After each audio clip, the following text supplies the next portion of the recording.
പ്രിയമുള്ളവരെ, ഞാൻ ഹരീഷ് ആർ നമ്പൂതിരിപ്പാട്.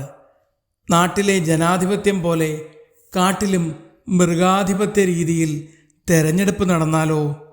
ഒരു കഥ കേൾക്കാം. നമ്മുടെ ചിഹ്നം തിന്നാൻ വായോ. കാട്ടിലും തെരഞ്ഞെടുപ്പ് കാലമായി.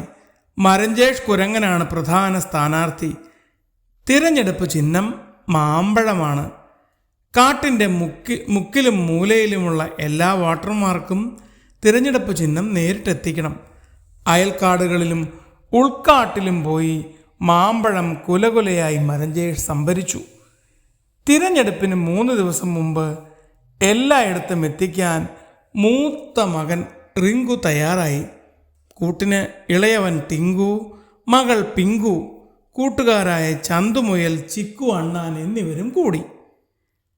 12ഓളം പേർ ചേർന്ന് തിരഞ്ഞെടുപ്പ് ചിഹ്നം വിതരണം ചെയ്യാൻ പുറപ്പെട്ടു.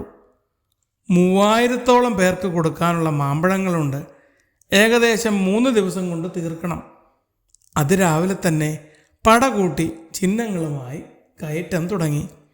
കാട്ടിലുള്ള കൂട്ടുകാരെ വോട്ടു ചെയ്യുവിൻ, നന്മയുള്ള നല്ലവർക്ക് വോട്ടു ചെയ്യുവിൻ എന്നു പാടിക്കൊണ്ട് ഓരോ വോട്ടറെയും കണ്ട് വൈകുന്നേരമായപ്പോഴേക്കും 1000-ലധികം വോട്ടർമാർക്ക് അവർ തിരഞ്ഞെടുപ്പ് ചിഹ്നം വിതരണം ചെയ്തു. പിറ്റേ ദിവസം മാമ്പഴമാണേ നമ്മുടെ ചിഹ്നം, മറന്നിടല്ലേ നിങ്ങൾ, മടിച്ചിടാതെ വോട്ടു ചെയ്ത് വിജയമേകണേ എന്ന് പാടിക്കൊണ്ടാണ് താമസ സ്ഥലങ്ങൾ കയറി നടന്നത്. ഉച്ചയായപ്പോഴേക്കും മാമ്പഴങ്ങൾ മുഴുവനും തീർന്നു. ടിങ്കുവും പിങ്കുവും പറഞ്ഞു, അച്ഛാ, ചിഹ്നങ്ങൾ മുഴുവനും തീർന്നു. ഓഹോ, അപ്പോൾ എല്ലാ വീടുകളിലും നിങ്ങൾ കയറിയോ? ഇല്ല അച്ഛാ, പകുതി വീടുകൾ പോലും ആയിട്ടില്ല. അയ്യോ, പിന്നെ എങ്ങനെ മുഴുവൻ മാമ്പഴം തീർന്നു? അത് പിന്നെ ഞങ്ങളുടെ കുറേ കൂട്ടുകാർ കൂടി വന്നിരുന്നു.